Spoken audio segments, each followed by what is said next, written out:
Chapter 3. A man stood at the reception counter. He had long, floppy brown and white spotted doggy-type ears instead of regular ones. "Spell reversals," said the bored receptionist. "Floor 3. The man moved away from the desk. Behind him stood a woman with a small boy. He was sniffling quietly. The boy had a broken bone in his arm, possibly two. Holly could tell without even looking at him. Being an empath meant she could feel the pain and emotions of other people. Normally, Holly would have been doubled over in agony to be so close to someone with a broken arm, but last year, while at Hogwarts, Holly finally learned how to block. Now she could sense the pain and emotions, but not actually have to feel them for herself. "Floor 4, said the receptionist, and the two moved off. "Next!" Cousin Harry stepped forward. "We're here to see Healer Winonan," he said to the receptionist. She looked at them briefly. "Name?" "Harry Potter and Holly Wycliffe." "Down the hall and the first door to the right," she directed. "I'll let him know you're here." "Thank you," replied Cousin Harry, and the two started walking down the corridor.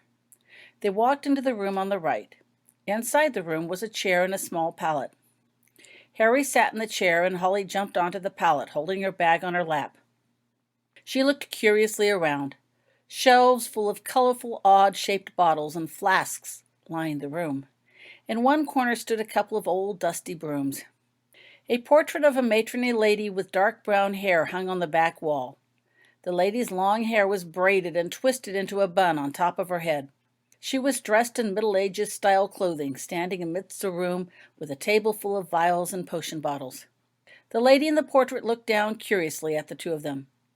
"You two don't look sick," she observed. "What's wrong?" Holly stared curiously back at the lady.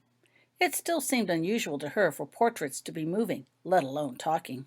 "Nothing, I hope," replied Cousin Harry. "This is a follow-up visit." "Oh," said the lady in the portrait. She peered closer at them. "Say, I remember you," she said eagerly to Cousin Harry. She turned her attention to Holly. "Is that?" she began hesitantly. "Is that Holly?" "Yes, it is," agreed Cousin Harry proudly.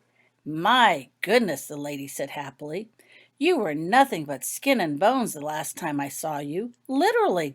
You look much, much better." Thank you," replied Holly uncertainly. It felt weird talking to a portrait that seemed to know her, yet Holly had never before seen. "I told you she was starved," the lady said to Cousin Harry. "And I was right, wasn't I?" she added triumphantly. "Yes, you were, Fiona," agreed Cousin Harry meekly. "But you left out the empath part." "Well, I have to let Healer Winonan say some things, you know," replied Fiona. "It makes him feel needed." A few minutes later, a short, dark-skinned man carrying a clipboard and quill entered the room. He had short, white, curly hair, bushy white eyebrows, and a white beard. He wore a lime-green robe with an embroidered emblem of a crossed wand and bone. Underneath that was a blue polka-dot shirt, maroon pants, and orange-flowered suspenders. He stopped when he saw Holly, sitting on the pallet. "Well, well, well," he said, looking her over. "May I present to you Miss Holly Wycliffe," said Cousin Harry. "Holly, this is Healer Winonan." Healer Winonan smiled. "I am pleased to formally make your acquaintance," he said, sticking out a hand. Holly took the hand, and the healer shook it heartily.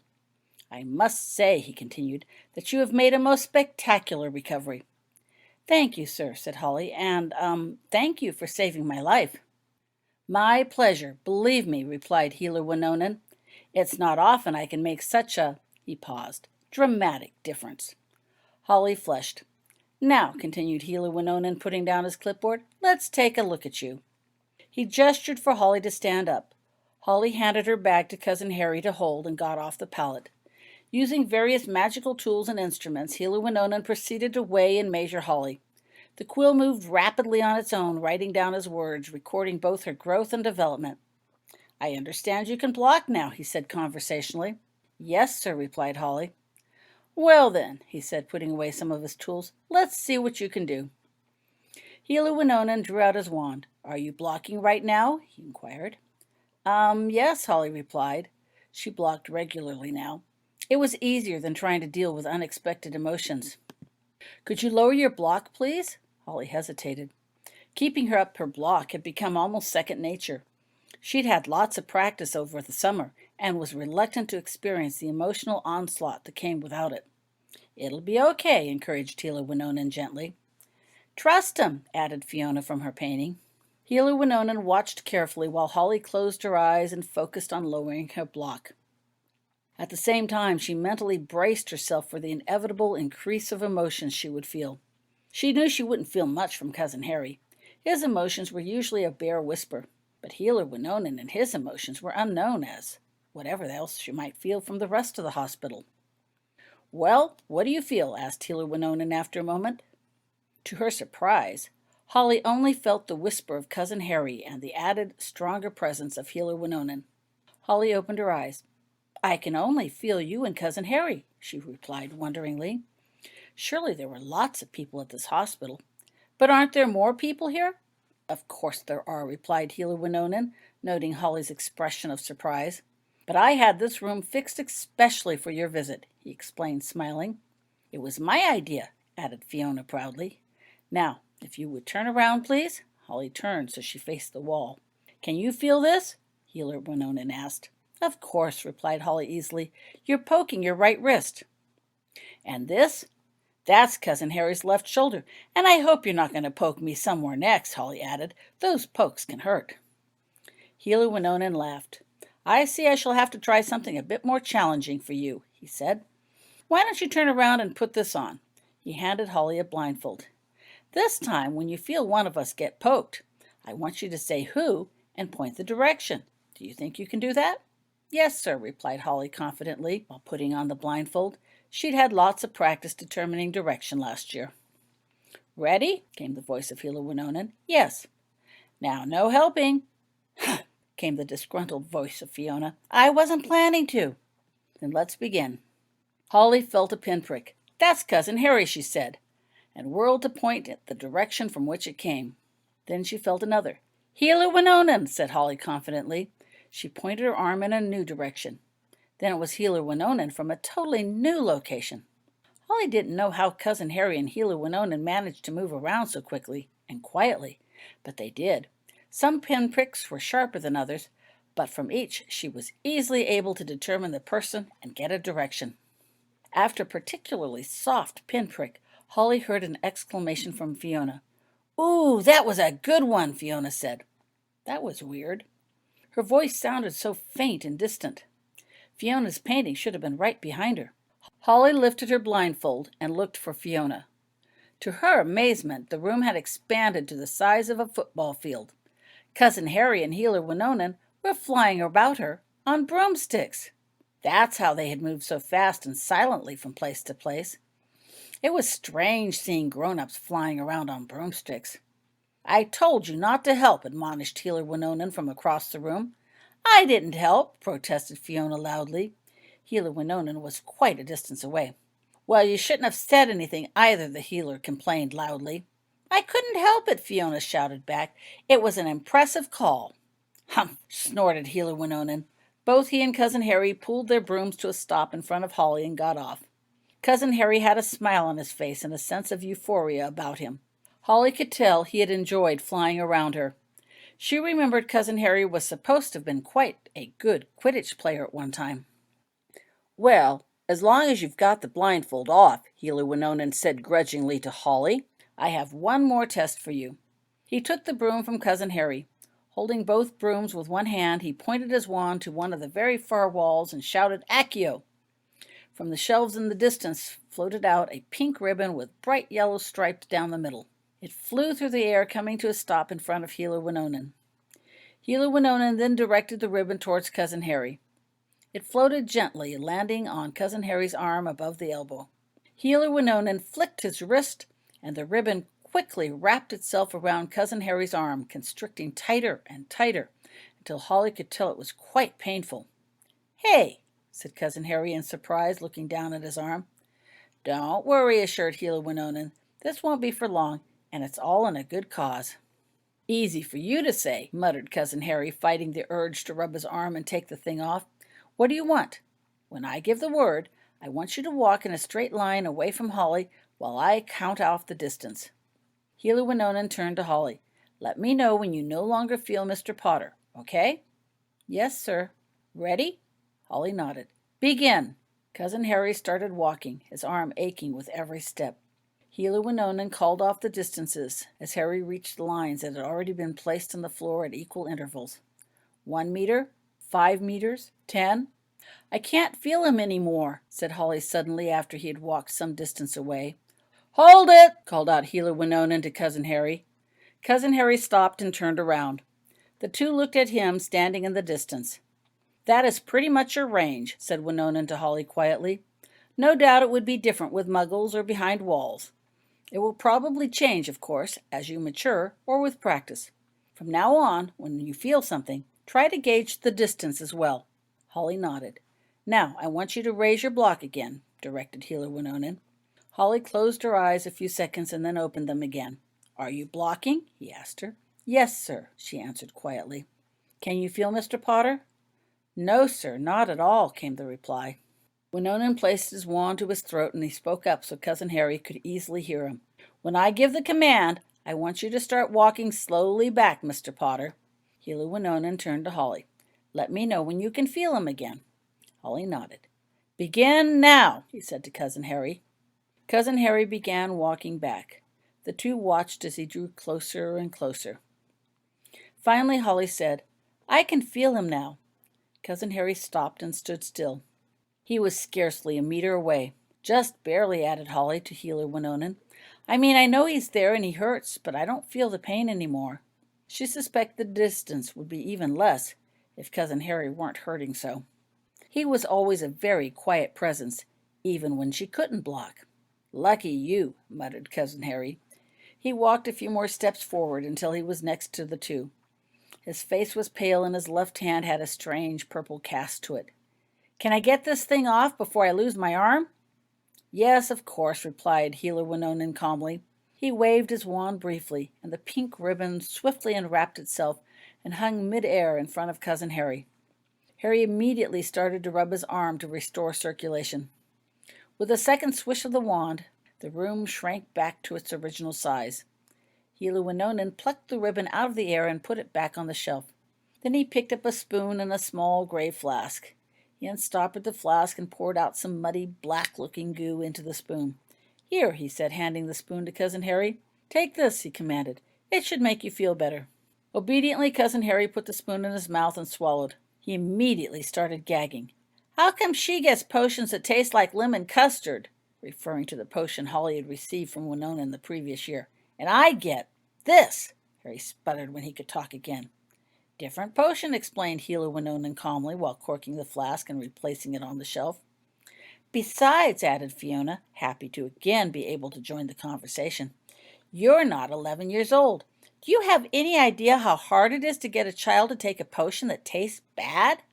Especially one that thinks she's a muggle. More importantly, continued Hila Winonan, without waiting for Cousin Harry to respond, it worked, didn't it? Yeah, said Cousin Harry, rubbing his arm wonderingly. It did, thanks. Holly could tell the pain and the tingling in his arm had vanished completely. Any time, replied Hila Winonan. I'm not sure whether it's the distraction of the bad taste or the actual ingredients that does the trick, though, he mused. But it's a very effective potion. Thanks for your help. I think that's enough testing for today. I'd like to take Holly on a tour around the hospital with me now, if you don't mind. Sure, said Cousin Harry. I'll wait for you in the reception area, he said to the two. Then Hila Winonan led Holly out of the room. I want you to know, began Hila Winonan as they walked down the corridor, that there is no manual on the abilities of an empath. Every empath is unique, so whatever you can do is perfect for you. Now that you can block, I am only trying to determine what you can do and perhaps suggest ways in which you might improve your abilities or refine them. Refine? Inquired Holly. What do you mean? Well, you can sense different emotions, but can you distinguish one from another? For example, when you walk into a room, do you know exactly how many people are in the room, who they are, and where each person is located without looking? I don't know, replied Holly thoughtfully. Some people I know right away, but everybody? I've never tried. Well, I want you to practice that this year. Also, can you do selective blocking? What? Drop your block for one person, yet keep it up for others in the same area. I don't think so, said Holly slowly, but I haven't tried. Well, it might be a useful ability if you can pull it off. Work on that too. We also haven't done any materials testing, continued Healer Winonan. You can work on that while you're at Hogwarts too. Materials testing? Yes. Can you sense emotion through doors? How thick? A stone wall, glass, water? Also, about your cat, Sasha? Yes, I understand you're pretty close to her, Holly nodded. Can she help you augment your abilities? Use your friends and experiment. See what you can and cannot do. Yes, sir, replied Holly. She smiled at the thought of long afternoons in the woods with Sasha for the purpose of testing her abilities. Healer Winonan took Holly to various rooms throughout the hospital. They stopped outside of the rooms within sensing distance for Holly. Winonan cast a muffliato spell around the two, so they could talk without being heard. He would ask Holly about the patient in the room. Holly did her best to answer, but usually couldn't say much other than to confirm someone was indeed in the room. Other than the boy she had seen earlier upon her entry, whose broken arm was now mending and itchy, most of the patients in the hospital had been treated, and thus were in no pain. Without the pain, she couldn't determine an ailment. Despite being in a hospital, all the emotions seemed pretty average. How about in this room? Healer Winonan casually inquired, stopping in front of a door upon another floor with another ward. She's thirsty, replied Holly promptly. Really? Inquired Healer Winonan curiously. Just one? And definitely female? Yes, of course, replied Holly impatiently. She had visited several rooms now, and he hadn't questioned her senses before. Well then, we'd best get her a drink, said Healer Winonan. Come along, he added, entering the room. Holly followed curiously. It was the first time he had permitted her to actually enter a room with a patient. Sunshine streamed in from a window. All sorts of plants and flowers filled the room.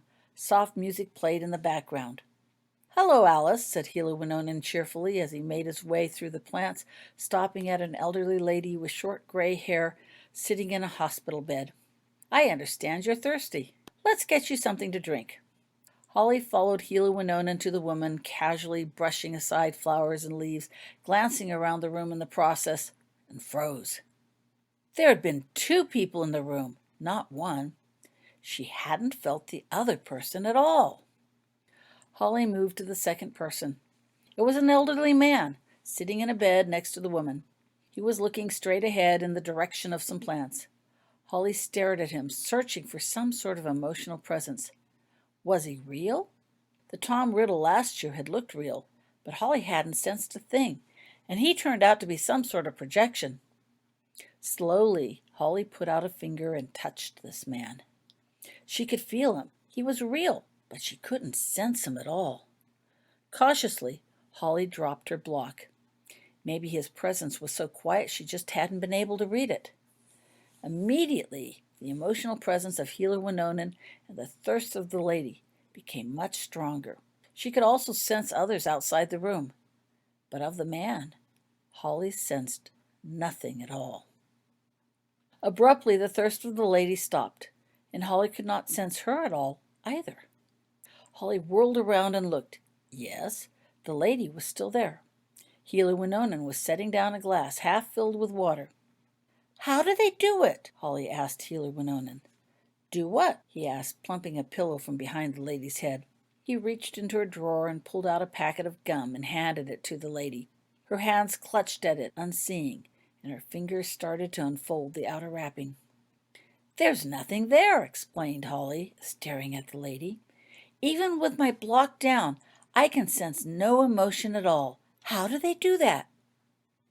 I doubt it was by choice, commented Healer Winonan calmly, now turning his attention to the elderly man, plumping his pillow as well.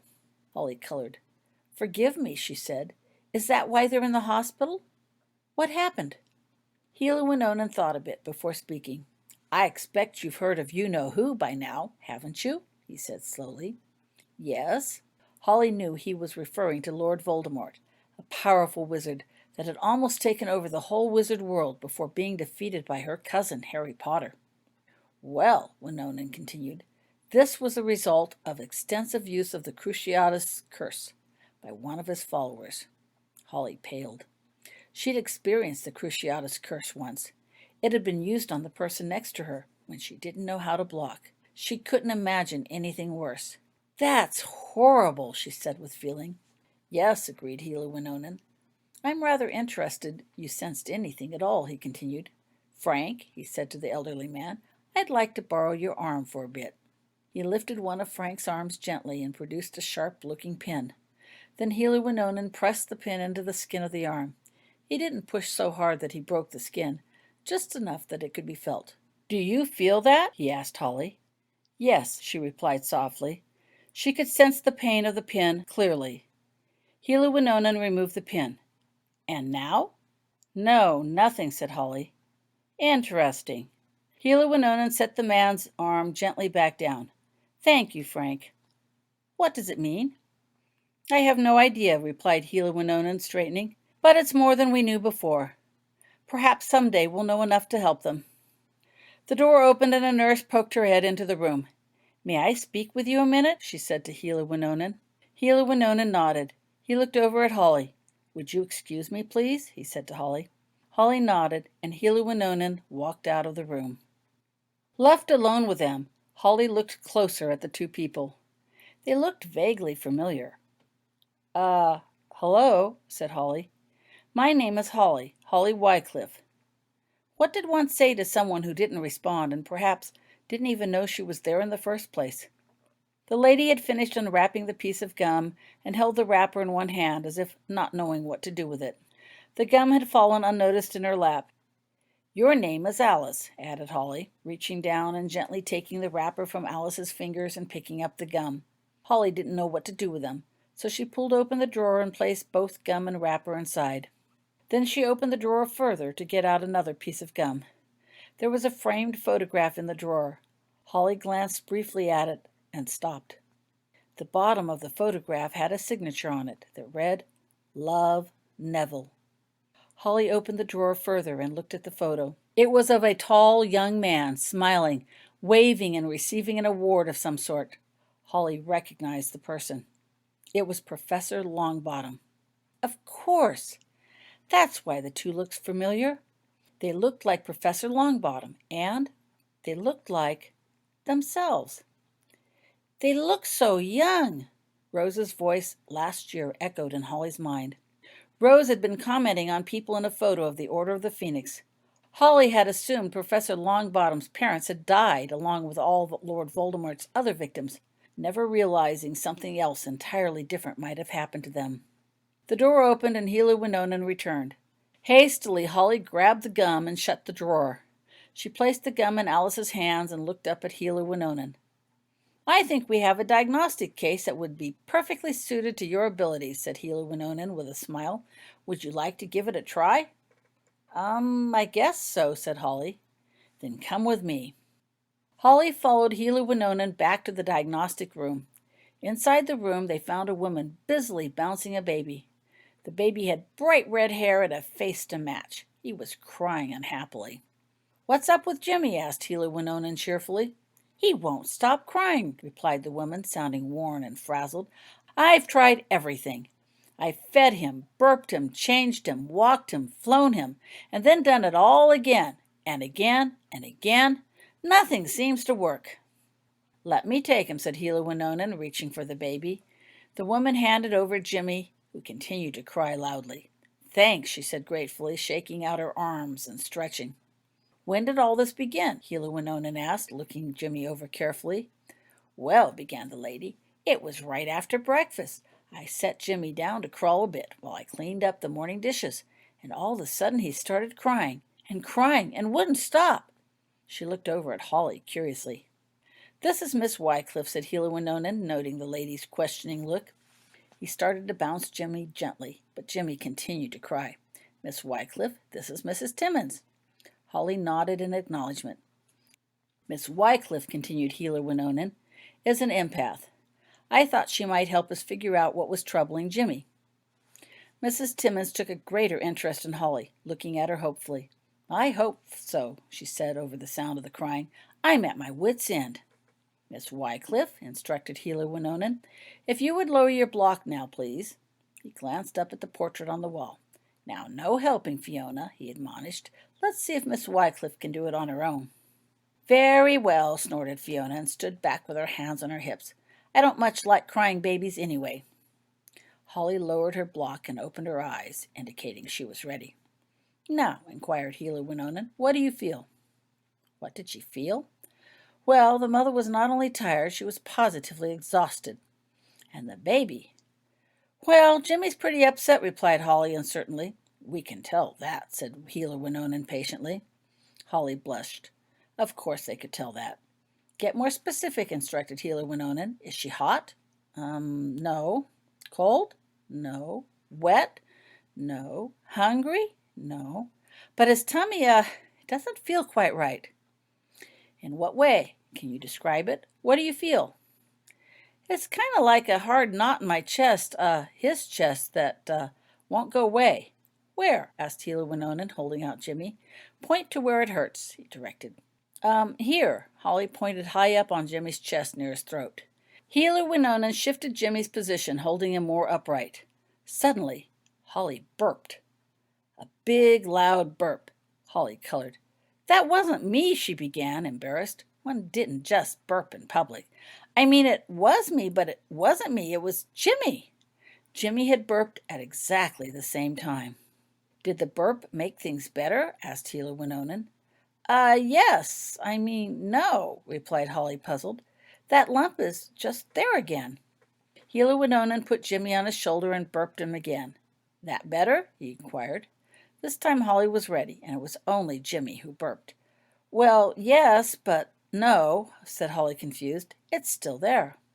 Hila Winonan smiled. He handed Jimmy back to his mother. "Just keep burping him," he told her.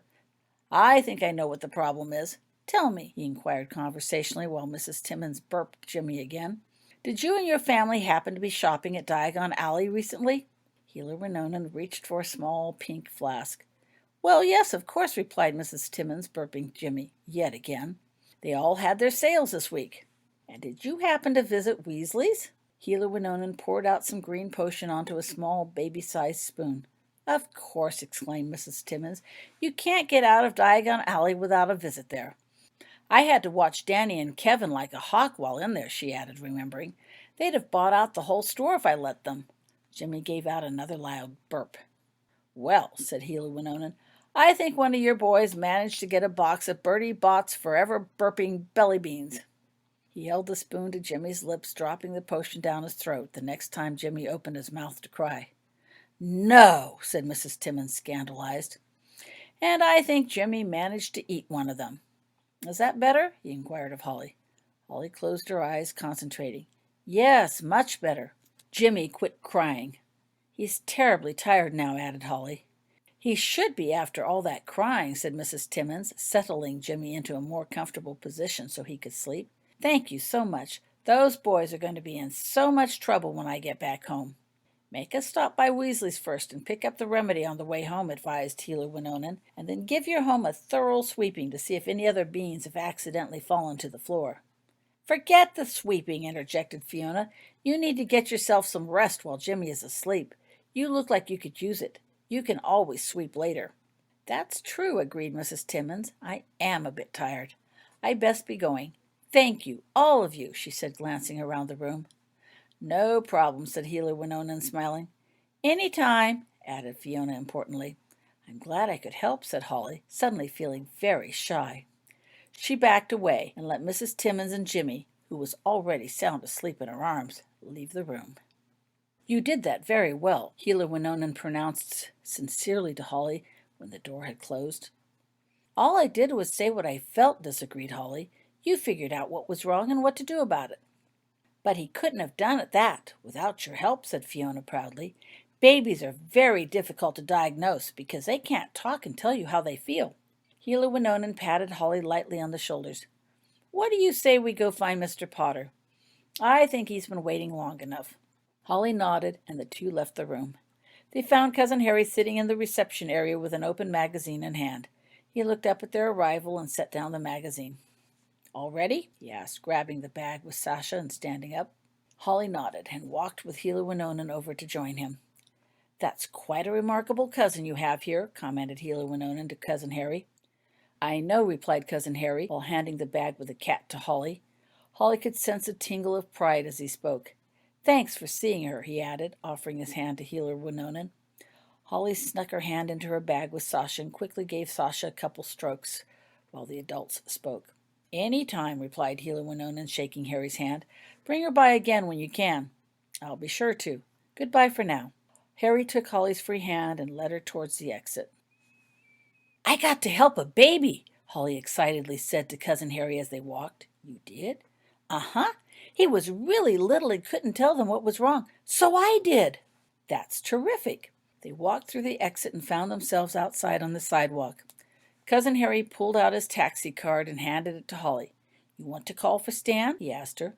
"Sure," replied Holly. She took the card, looked at it, hesitated, and then looked up at Cousin Harry. "I saw Professor Longbottom's parents, too," she said to Harry softly. "You did?" Cousin Harry looked down at her, his face showing no emotions. "It was very sad," she added, "what happened to them." "Yes," agreed Cousin Harry neutrally, "it was." Holly looked down at her feet, not knowing what else to say. Then Cousin Harry spoke. "It happened a very long time ago," he said quietly. "I don't expect Professor Longbottom needs or desires student attention and or sympathy because of it." "No," agreed Holly thoughtfully. "I don't suppose he does." She would not tell her classmates about that part of her visit to St. Mungo's. She looked down again at the card. "Stan," she called at the card, "we're ready." Within a few minutes a taxi came zipping up to the curb and Stan popped out. "Hallo, Harry," he said cheerfully, walking around to the passenger side of the cab. "Ollie," he added, nodding in Holly's direction. "How was the visit to St. Mungo's?" Stan asked as he opened the door for the two. "Just fine," replied Cousin Harry pleasantly. He stood aside and let Holly slide into the cab first. Cousin Harry followed and started to strap in. Noting his actions, Holly quickly strapped herself in as well and clutched Sasha's bag tightly. "Where to now?" asked Stan when he'd gotten into the cab. "Diagon Alley," said Cousin Harry. "Sure thing," replied Stan, and the taxi took off with a lurch, slipping at right angles into the rest of the London traffic. "I was just taking Miss Timmins to Diagon Alley," Stan began, turning his head back to talk. The taxi wove quickly in and out, narrowly missing the other vehicles, even without Stan watching. "Could 'a' knocked me over with a feather when she said who figured out what was wrong with her Jimmy." "But I didn't figure it out," protested Holly. "Healer Winonan did." "And she's modest, too," added Stan proudly, ignoring Holly's words. "Just like her cousin Airy. When you're a famous eeler, I'll be able to tell folks I knew you back when." Suddenly, the taxi slammed to a stop at a curb. "Here you are, Diagon Alley," announced Stan. "Just give a call when you're ready to leave." "But I don't know if I want to be famous," said Holly in a small voice to the taxi as it raced out of view. "As far as Stan is concerned," commented Cousin Harry quietly, "you already are." He placed his arm gently around Holly's shoulder. "Don't pay him any mind," he advised, giving her a squeeze. "Just keep doing what you believe to be right. The rest will take care of itself." Cousin Harry looked over at the entrance of the Leaky Cauldron, a battered, dirty door that was easily unnoticed by passer-bys. "Come on," he said cheerfully. "Let's visit the alley." Holly followed as Cousin Harry opened the door and entered the Leaky Cauldron.